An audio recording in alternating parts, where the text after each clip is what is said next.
G'day. In previous videos, you would have heard me say that already our squad, we're going to go the distance because we do have the team for it, the players for it. We can compete on all four fronts as we are. We have Premier League to go for. We have a Carabao Cup final in a few days' time. Well, a few days' time, 5 or 6 days' time. We still have an FA Cup to contend for and also a Europa League, in which case we'll determine who we're going to be playing. And nice little segue into that little section here, because from 3 hours ago from the LFC website, it says that we will be playing our last 16 ties, away and home, on Thursday, March the 7th and Thursday, March the 14th, with us being home in the second fixture. That's why I said away/home. But in between all that, many Liverpool fans and Man City fans and probably Premier League fans, Arsenal fans alike will know that March 10th is the day that we face Man City at Anfield. It could be a very crucial game. A lot have made out that if Liverpool continue on the trajectory that we're at the moment, winning these games, even though we're not playing the best, even though we have plenty of injuries at the moment, we beat City at Anfield and we are in the driving seat. And then anything after that is down to us. If we fuck it up, we fuck it up royally. We weren't expected to be there. A lot of people didn't even, have us in the top 4. But because we had a good start to the season, that December-January period got us through, doesn't really make sense of anything. It doesn't matter. If you're not there come the end of the season, it was all for nothing, which is why everyone laughs at Spurs fans now when they were top of the league for a couple of months in August and September, when Arsenal were top of the league at Christmas.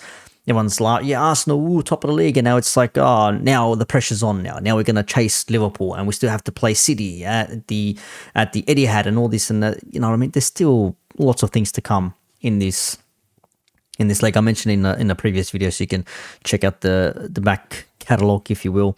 But this is what's happening then. So March 7th, the first leg, the Man City game, and then the return leg on the 14th at Anfield. So we shall see what happens. So away game and then 2 home games. So it's it could all bode very, very well. It could all go tits up on the same token as well, because without the players that we need, it's going to be a bit of a shit go. Because at the moment, and I found a nice little website here that tells you the bad news of injuries, being premierinjuries.com. Who the hell knew there was a website for something like this? But Matip is completely out. We know that. Trent potentially back for that Man City game. We shall see. Szoboszlai potentially back for the Carabao Cup final. We shall see how he goes. There's a chance for a final, but maybe, it says here. Jones has got a calf/shin/heel injury. Who the hell knows what's happening there? He could be back for the Luton game, but I wouldn't risk him if it's even a maybe. Do not even risk the man for a maybe. Just save him for the Carabao Cup final if that is more of a guarantee. With Darwin, it was a precaution currently being assessed. I wouldn't risk him for the Luton game either, but we may be limited with options. We shall see. Thiago's out. No idea what's happening there. Alisson's out with a thigh injury. I thought it was a hamstring. Pulled out, really not cool. Muscle, we don't know. Still waiting for the scan, so hopefully we'll have an update. Of course, I'm recording this at about 11 p.m. on Monday night down under in Australia, so I don't know if anything has come about at the moment with the pre-planning. Jota seems to be the worst of the bunch. He's got a knee injury and looks like he may be out for a couple of months at least, but not out completely for the Euros. But nonetheless, he should be back for the end of the season. Should we still be in contention, you fancy him to get you a couple of goals, and crucial ones at that, if we're going to need to win the last few games and win them with some conviction. Bajcetic, the last one out there, apparently it's a fitness thing. We shall see what happens with him. But nice to have another midfielder available, because at the moment our midfielders are pretty much non-existent, which sucks. So, I mean, I don't really argue too much. We've been playing well. We're getting the results. 4-1 away to Brentford, which we hadn't won previously. We beat them at home.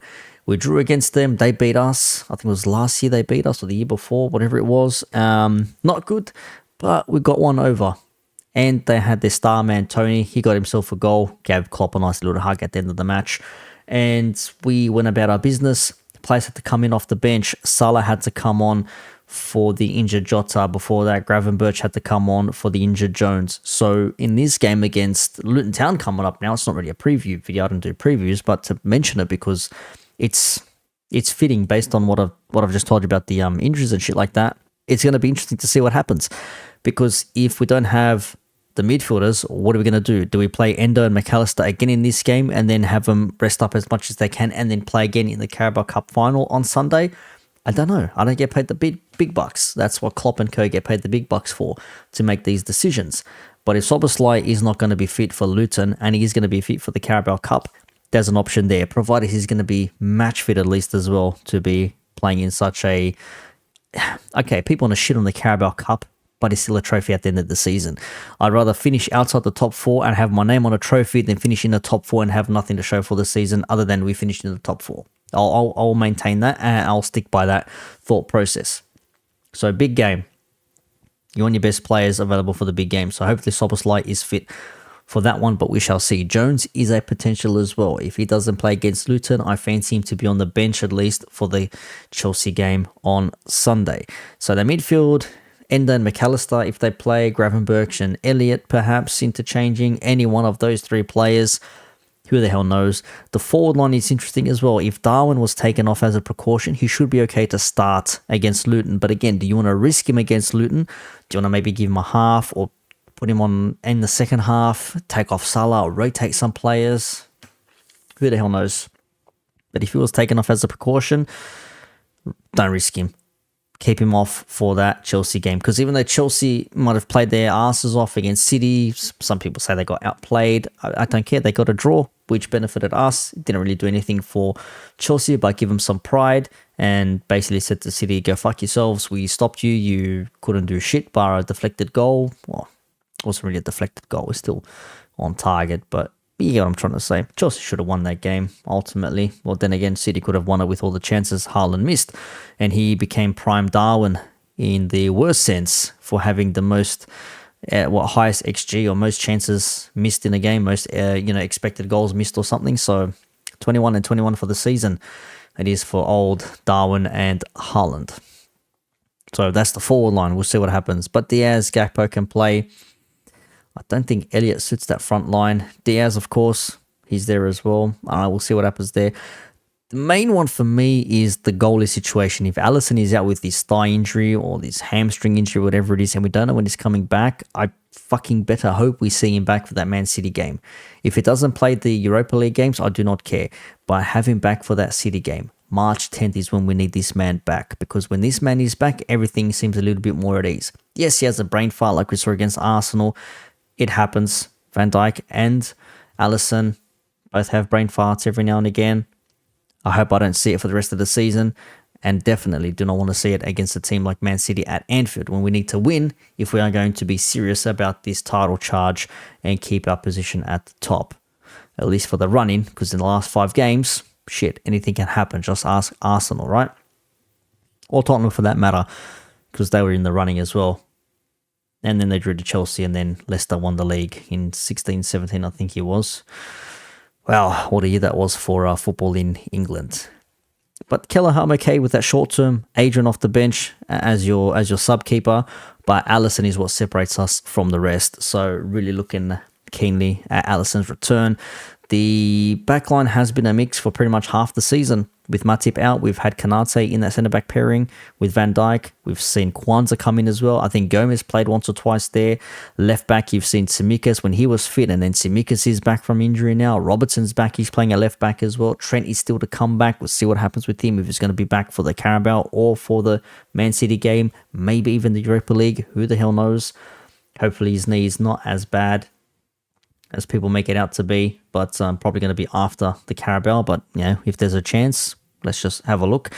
And we've seen Gomez at left back, Kanate, Kwanzaa centre back. Van Dijk is the main thing for me. If Van Dijk goes, that's where we see DEFCON 1 hit again. It's going to be that 2020, 2021 season again, when he got injured against Everton and he was out for the season. Yeah, you don't want to have that with Van Dijk in that defensive line, because you can have Alisson in goal. But if it's easier for players to get through to get through Van Dijk and co to get to Alisson, that's a problem. And if Van Dijk's not there, then it's going to be much easier for teams to attack us and say, well, shit, Van Dijk's not there, so let's go for it. What are they going to do? And it's down to the players we're going to be playing, Kwanzaa and Kanate, or whoever is Gomez and Kanate, whoever it is, to shore it up. But touch wood, that ain't happening, and Van Dijk will be there all the way through to the end of the season. And finally, just to talk about Luton, for example, I mean, it should be a formality, but Luton have given quite a few teams a game at Kenilworth Road at least, maybe a few away as well. I mean, United did beat them 2-1 from two quick fire goals from Højlund in the first half in the opening minutes of the game, but we drew with them. Arsenal needed a late goal to beat them as well, and City also had their own struggles for the most part. But I mean, if they played their game, they could give us a headache, but we need to be on top of ours regardless of who plays. I just went through all the injuries. We'd see the players that are out. We know that the headaches we're going to have. Are we going to start our first midfield, shall we say, or whatever the first midfielder is? Don't know. Are we going to start with our centre-backs that we're going to? Perhaps. Maybe you may see Tsimikas come in at left-back. Bradley will play at right-back, with Trent being out. Who the hell knows? Maybe Gomez plays centre-back. Fucked if I know. We shall see. But we should win this game. I don't want no headaches, and I don't want to see us fucking around doing no fancy shit. Just get the goals, win the game in the first half. I don't want any late minute winners. I don't want to see none of that shit. Just get the job done. Be professional, be a scrappy, but I don't care. Just get 3 points. That's all we need. Get 3 points. Move on to the Carabao Cup. We have our defense. We have our midfield. That should be more than enough. Salah is back. Diaz and Gakpo having scored goals in the last few games themselves. Salah goal and assist against Brentford. It should be simple and straightforward in this game. But what now? We just go and see what we can do against Luton. And then, fingers crossed, no players are injured after that game. Then we assess for the Carabao Cup final on Sunday.